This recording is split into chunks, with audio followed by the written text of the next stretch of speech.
Ассалаумағалейкум, құрметті көрермен. Арнада бүгінгі әңгіме бағдарламасы. Бүгінгі біздің студиямыздың қонағы Қазақ газеттері жауапкершілігі шектеулі серіктестігінің бас директоры, редакторлар кеңесінің төрағасы, Қазақстан Республикасы президенті сыйлығының лауреаты, Қазақстан Республикасы мәдениет қайраткері Кенжалин Жұмабек Омарұлы.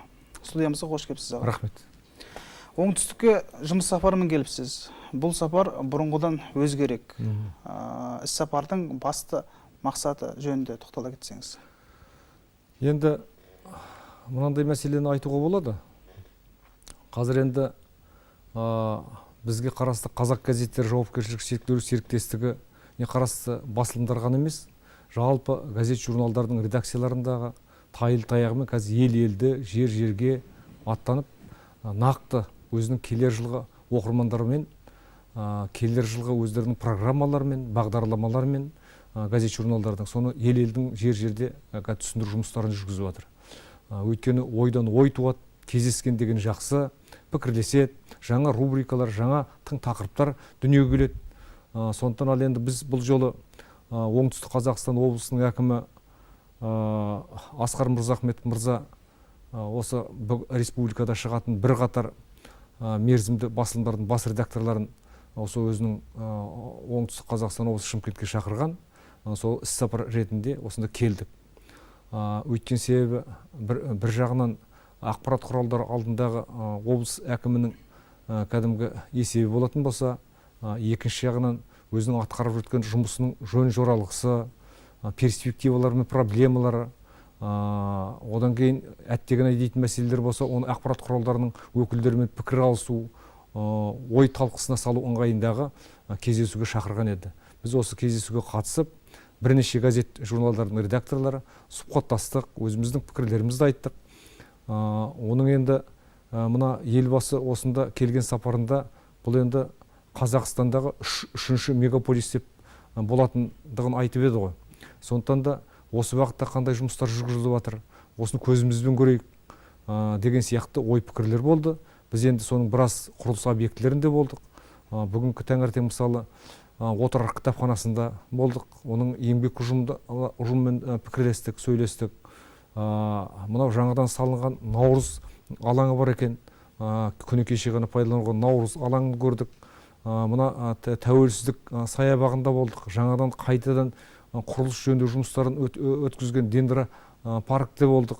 Басқа да ірі құрылыс ғимараттарында, объектілерінде болып, өз көңіліміз тоғайып, атқарылып жатқан жұмыстың сапалы, оның енді болашақта да ертеңге қадам басқан, ертеңгі ұрпақ үшін жасалып жатқан жұмыстар деп қорытындыға келдік. Өткен себебі ел болам десең бесігіңді түзейді, ел болам десең әуелі білімді ұрпақ тәрбиелеу керек қой. Білімді ұрпақ тәрбиелеу үшін соның базасын жасау керек. Оқу орындары, білім, ғылым мен ғимараттары, кітап қазынасы деген сияқты. Мына Отырар кітапханасынан осындай ой түйдік. Өте жақсы. Бүгінгі заманауи құрал жабдықтармен жабдықталған, сол бүгінгі талаптарға жауап беретін мына кітапхана екен. Ол өзі Шымкенттің жаңа орталығында салынатын бірнеше құрылыс нысандарын көрдік. Облыс әкімшілігінің, ана жердегі концерт залының, басқа да ғимараттардың объектілерін болашақта бой көтеретін көріп, өзі көңіліміз марқайды. Өткен себебі елбасының айтқан әңгімесінде де, сөзінде де, кәдімгі оны іспен енді әрі жалғастыру үшін көптеген жұмыстар атқарылатын көзім жетіп отыр. 6 газет журналдың басын біріктірген Қазақ газеттері жауапкершілігі шектеулі серіктестігінің бас директорысыз. Өзіңіз жақсы білесіз, оңтүстікте газет журнал көп шығады. Қазір баспасөзге жазылу науқаны жүріп жатыр. Кейбір басылымдар жазылып қалады, кейбір жазылмай қалатыны бар. Осыған тоқтала кетсеңіз. Біз жалпы ұраншылдықтан көрі, бұл өзі медиа холдинг о баста құрылған кезде президенттің тікелей тапсырмасымен құрылған Қазақ газеттері деп.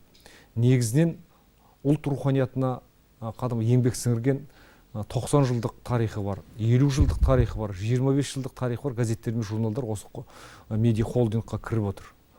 Өткен себебі егерде нарықтың жойдасыз жаңа қақпақылы кезінде өзіңіз білесіз, бір елімізде мынау зейнетақы ала алмай, нарықтық экономиканы қысқартқан кезінде жұмыс орындары жабылып, адамдар кәдімгі жұмыссыз қалған кезде, өйткені негізгі біздің жаңағы қаржыландыру көзінің бірі мынау баспасөзге жазылу науқанынан түсетін тиын темен қаражат.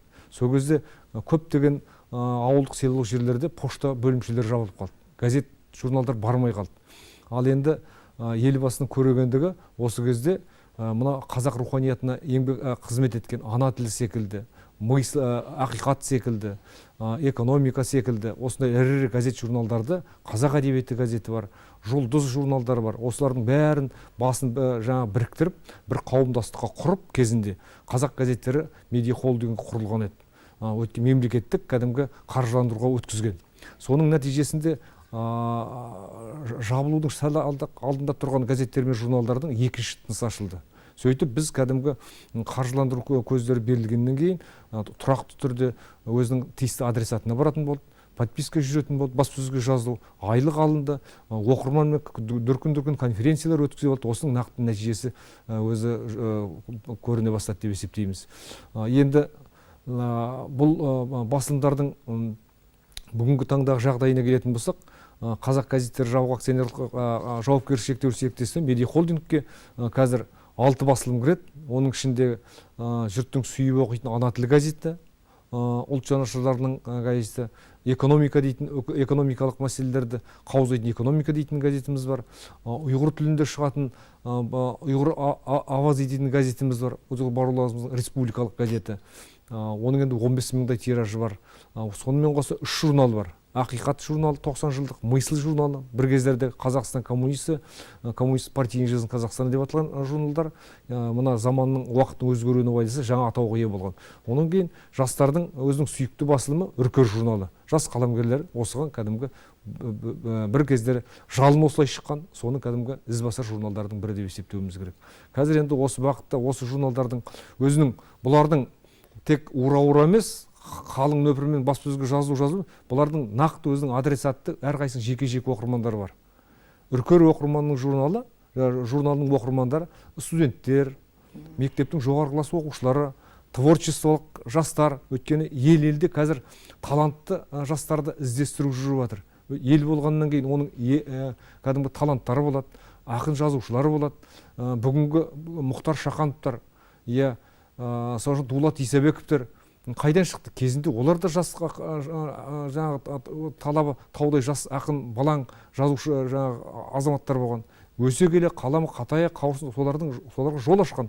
Осы мына Үркер секілді журналдар кезінде жұлдыз қазақ әдебиеті соларға жол ашты. Сон секілді мына экономика газеті, ана тілі газеті. Бұлардың әрқайсының өзінің жеке оқырмандары бар. Бұл мысалы өнеркәсіп, бүгін біз кәсіпкерлік қызмет көрсету орталығында болдық. Осы республика бойынша алғашқы құрылған орталықтардың бірі. Соның қызметін көріп ризашылық білдірдік.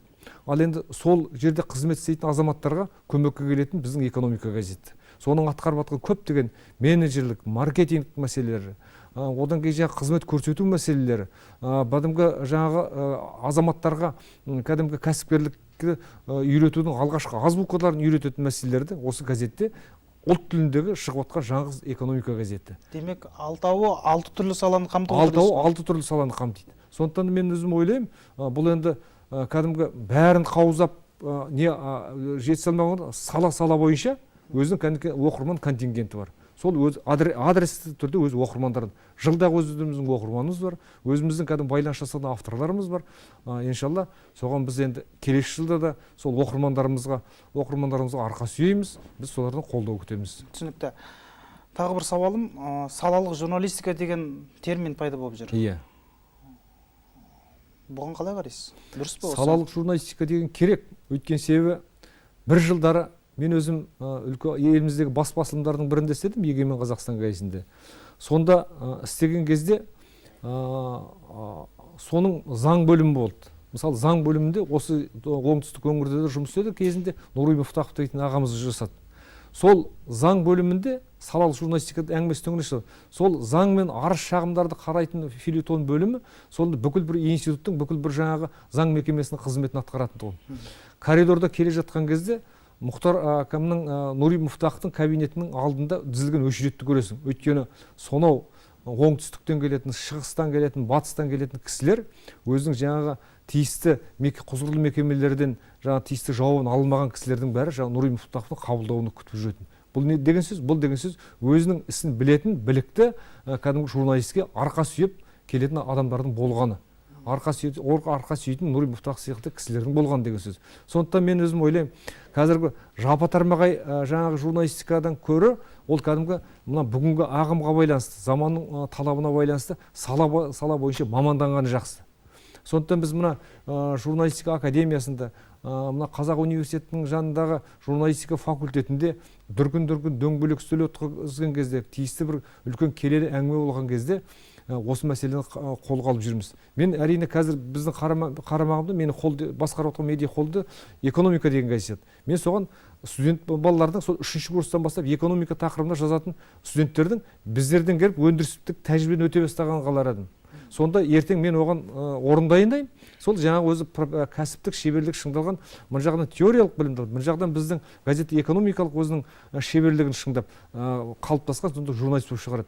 Заң тақырыбындағы жазатын журналистер де солай, руханият, мәдениет тақырыбында жазатын журналистер болатын болса, мына кәдімгі бүгінгі бизнес мәселелерін жазатын журналистер болса, онда тіпті сондай болар еді. Енді бізде қазір біз еліміз бойынша 17 жоғарғы оқу орнында журналист кадрларын дайындайды екен. Олардың саны бар, бірақ сапасы жоқ. Көрдіңіз бе? Ал екінші мәселе, сол оқу орындарын бітірген журналистер мысалы ауылға, ауданға тұрақтай алмайды. Қазір өздеріңіз білесіз, аудандық газеттердің кәдімгі қызмет істейтін аппараттарында мұғалім істейді, тарихшы істейді, бухгалтер істейді, экономист па, басқа түрлі мамандық, тек әйтеу журналист мамандығы ғана кем бұл жерде.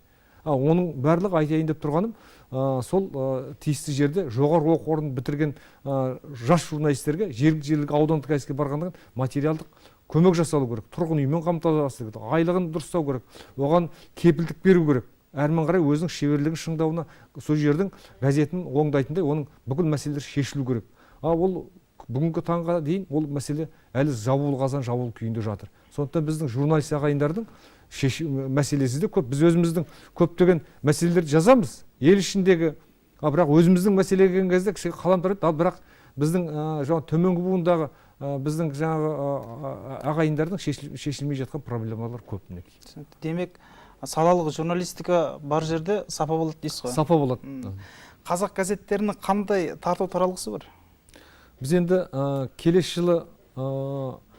келесі жылдың жаңа проектілерін әзірлеп жатырмыз. Келесі жылы қазақ газеттері мына медиа холдингінің құрылғанына 15 жыл болады. Сондықтан біз енді бұл жерде тек қана мына өзінің имиджін арттыру үшін, осыған жұрттың назарын аудару үшін, өзіміздің тауарымызды көбірек өтімді болу үшін де көптеген маркетингтік жұмыстармен қазір айналысып жатырмыз. Өзінің редакциялардың ішкі менеджмент бар, оны жетілдіріп жатырмыз.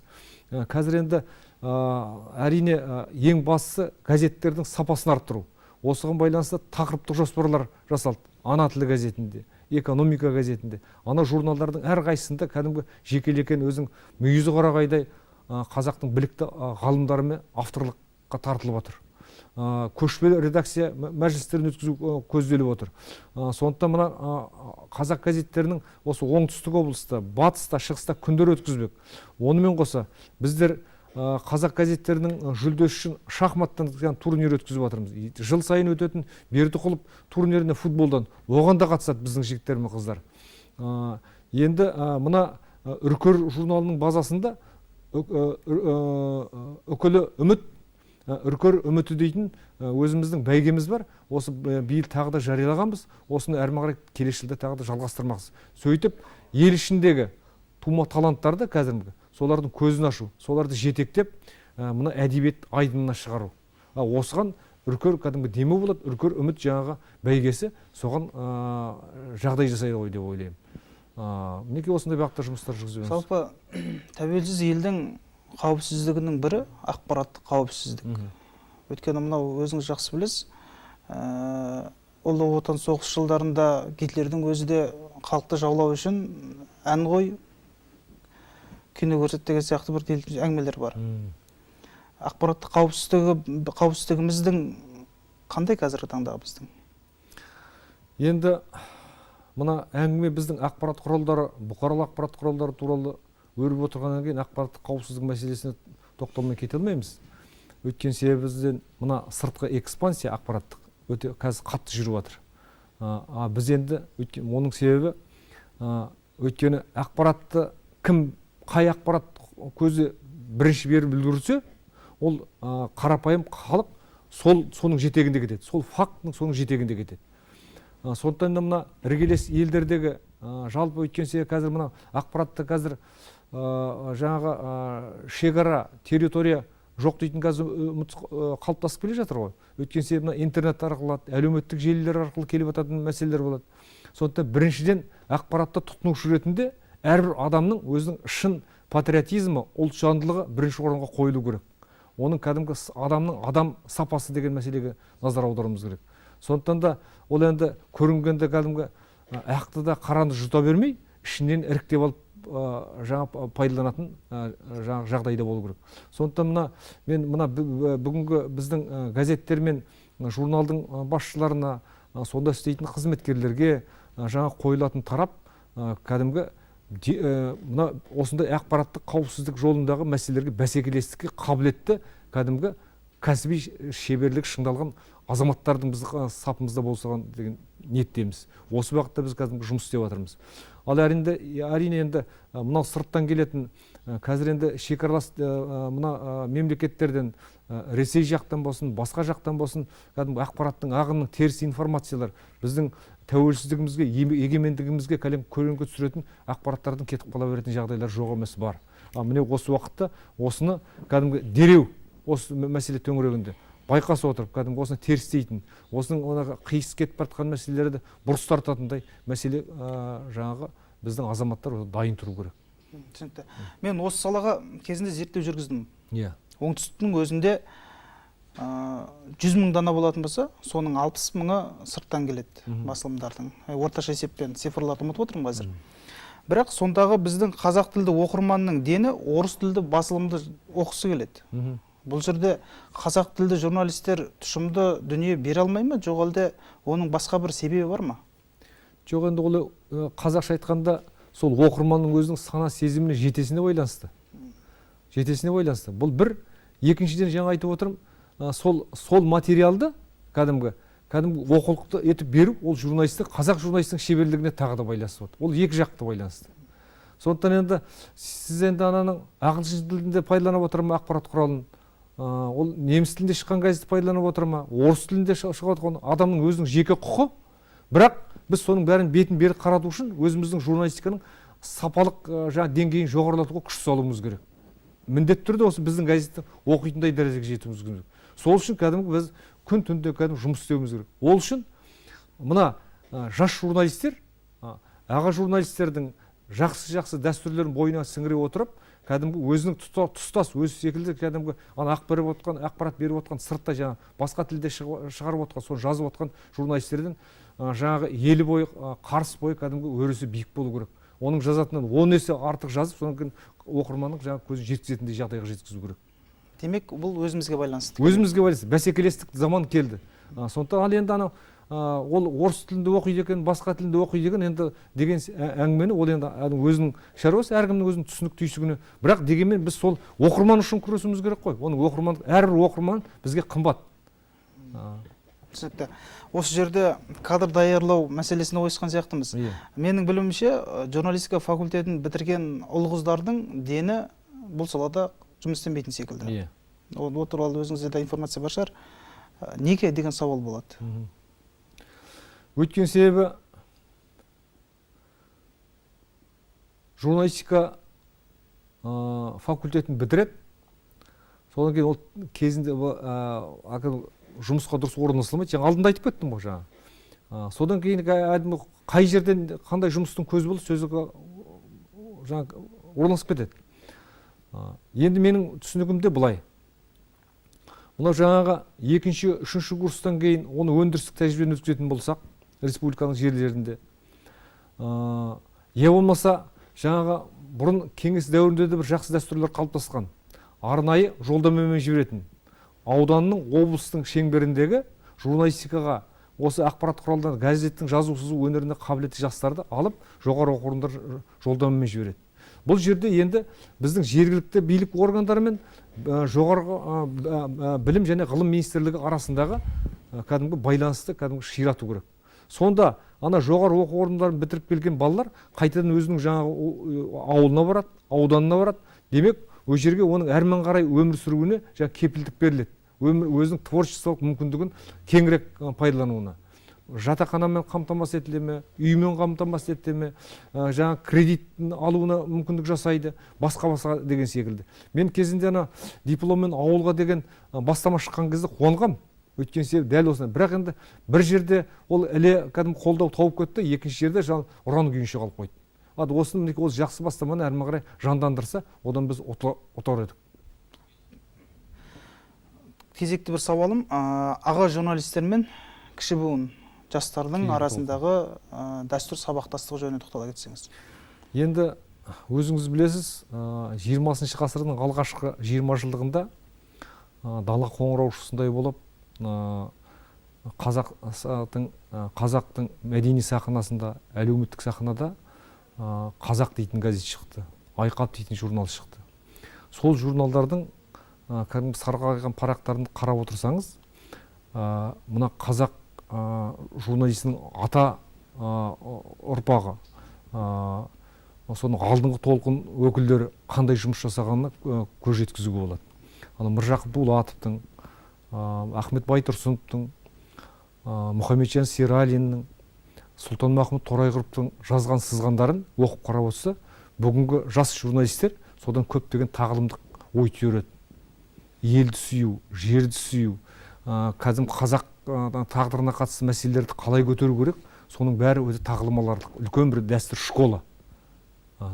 Енді одан бері қарататын болсаңыздар, кешегі кеңес дәуірі қылышына қан тамып тұрған кездің өзінде Кәкімжан Қазыбаев секілді, Сапарбай Жанов секілді, Балғабек Қыдырбекұлы секілді, Сейдахмет Бердіқұлов секілді, Ақселеу Сейдімбеков секілді кәдімгі қалам жорға ағаларымыз үлкен журналистиканың шын мәніндегі мектебін қалыптастырып кетті.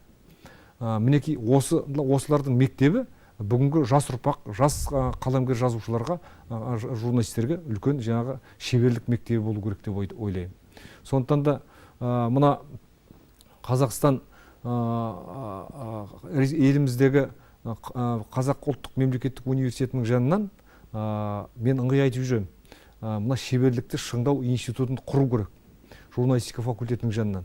Содан мына әрбір ауданнан, ауылдан жас талант журналистерді сол жерге бір айлық стажировкаға жіберу керек. Әне жерден.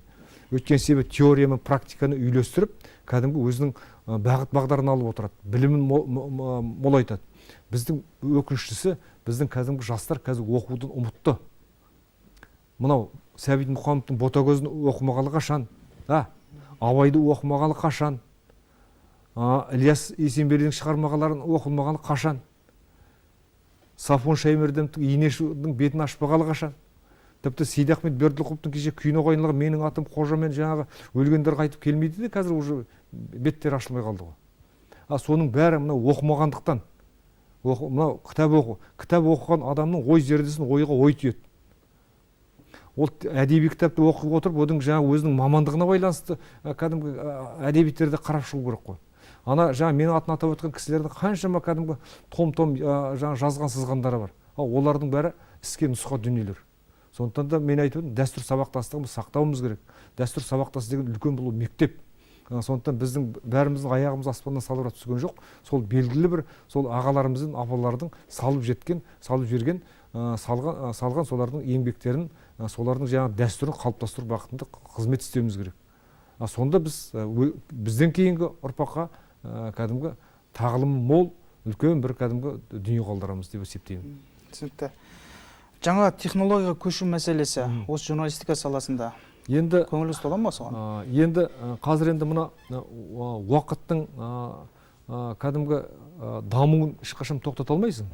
Өйткенсе бүгінгі заманауи мәселелерге байланысты кәдімгі компьютерлік, мына электроника, бұл енді журналистік қызметке, журналистік ізденіс саласына да ендеп келді. Әсіресе соңғы 5 жылда қарқынды дамыды. Ол енді әлгі жүгендеуге, бұғаулауға бас бермейтін жаңа тұлпар секілді ол кәдімгі жосылтып тартып барады. Біздің міндет сонымен жаңа қатарласып, соның ыңғайында, соның жаңа мүмкіндігі соған ілесе еріп қоймай, соның кәдімгі алдын алып отыру. Осы бағытты алған кезде қазір бүкіл әлемдегі газет журналдардың бәрі мына электрондық версияға көшіп жатыр. Бұл енді осымен мына қағаз газет журналдар жабылады деген сөз емес. Мен жуырда Польшада болып келдім, Германияда болдым. Сонда электрондық жаңағы нұсқалармен газеттер мен журналдардың осы кәдімгі қағаз біз өзіміз пайдаланып тұтынып отқан қатар шығып жатыр. Ал бірақ ананың да артықшылығы бар. Өйткені себебі жылдам хабар алдыртуға. Мысалы мен бір ғана біздің ана тілі газетінің мысалынан келтірейін. Қазір ана тілі бүгін шықты ма, аптасына бір рет 30 мың тиражбен. Ертеңіне соны Америкада оқиды, Англияда оқиды, Қытайда оқиды, Моңғолияда оқиды. Қағаз нұсқасын? Түркияда. Жоқ, электрондық нұсқасын. Ал қағаздың нұсқасын ол барам дегенше 10 күн, 20 күн өтеді. Ол анау таможнядан өту керек, ана жерден өту керек, мына жерден өту керек. Өйткені оның ішіндегі біз енді әрине руханият газеті болатын ескірмейтін материалдарды береміз. Ал енді күнделікті мәселелерді жаңағы жариялайтын мәселелер ол ескіріп кетеді. Сондықтан ана біздің оқырмандарымыз, өйткені біз қазір кириллицамен шығып жатыр, электрон нұсқасы латын тілімен шығып жатыр, содан төтенше араб қарпімен шығады. Біздің кәдімгі елде, жерде осындай кәдімгі бұл да бір жақсылығы.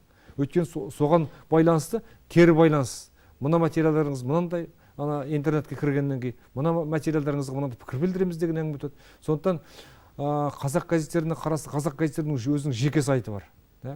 Оған енді күн сайын 2000-3 мыңдай адам кіреді. Мысалы, мына ана тілі газетіне 4-5 мыңдай адам кіреді күн сайын. Сөйтіп, осының бәрі 6 редакцияның 6 сайты өзінің электрондық нұсқалары бар. Енді мына бүгінгі күннің талабына байланысты осы кәдімгі осының әрмен қарай ширатып, осыны жетілдіре беруіміз керек. Осы уақытта қазір жұмыс жасап жатыр. Осы уақытта біз жаңағы шеберлігін жетілдіру орталықтарына журналистерді, жастарды, орта буын журналистерді жіберіп, осы бағытта кәдімгі қарқынды жұмыс жасап жатырмыз деп айтуға болады. Келесі сауалды өзіңізге қойғым келіп отыр. Шығармашылық саласына қашан келдіңіз? Алғашқы қалам тербеген тақырып есіңізде ме? Мен енді өзі кішкентай кезімізде енді журналист болып армандадық. 7-ші класста оқып жүрген кезде Қазақстан пионер дейтін газет болатын, соған алғашқы мақалаларым шыға бастады. Онан кейін мен өзі Торғай облысының жігітімін, Қостанай жақтан. Сол кезде Торғай облыстық Торғай таңы дейтін газет шықты. Соған материалдарым, кішкентай репортаждарым шығып жүрді. Сөйтіп, мына журналистикаға деген менің өз ықылас ниетім жоғарғы класс оқушылықтарында әбден қалыптасып болды. Сөйтіп, арада әскерден келгеннен кейін оқуға түсіп, Киров атындағы мемлекеттік университеттің журналистика факультетін түсіп, сонда оқыдық. Қазір енді 5 кітабым бар. Оның әр қайсысында өзі жеке ізденістің, біздің шығармашылық ізденісіміздің іздері жатыр деп есептеймін. Осы еңбектерді менің Зерде журналында бас редактордың орынбасары болған кездерім, Қазақ әдебиетінде газетінде бас редактор болып қызмет атқардым. Халық кеңесі дейтін газет болды, жоғарғы кеңестің газеті. Ондағы істеген жылдарым, ақиқат, ана тілі газет журналдарын істеген кездердегі кәдімгі жазған сызғандарымыз, шығармашылық ізденістеріміз осы кітаптың бетінен көрініс тапты, соған кірді. Біздің журналистика саласындағы әріптестердің дені журналистика саласына жүріп тәжірибе жинайды, мемлекеттік қызметкер кетіп жатады. Сондықтан да бұлар бізде қазір тәжірибелі мамандардың қалмай отқандығы. Бұған не дейсіз? Енді ол енді әркімнің тағдыры әрқалай ғой. Бірақ енді ол шын мәнінде дегенде өзі мамандығын журналистика бастаған кісі бәрі қайтып айналып журналистикаға келеді. Ол ерте ме кеш пе? Өйткені себебі ол қаламы ол жазбай сызбай тұра алмайды. Сондықтан ол келеді деген сөз. Ат айналып қазығын табады дейді ғой қазақ. Әңгімеңізге рахмет. Рахмет. Құрметті көрермен, бізге берілген уақытта өз мәресіне жетіп отыр. Бүгінгі біздің студиямыздың қонағы Қазақ газеттері жауапкершілігі шектеулі серіктестігінің бас директоры, редакторлар кеңесінің төрағасы, Қазақстан Республикасы президенті сыйлығының лауреаты, Қазақстан Республикасының мәдениет қайраткері Кенжалин Жұмабек Омарұлы. Жұмыстарыңыз жемісті болсын, қаламдарыңыз мұғалмасын. Рахмет. Келесі жүздескенше аман сау болыңыздар. Рахмет.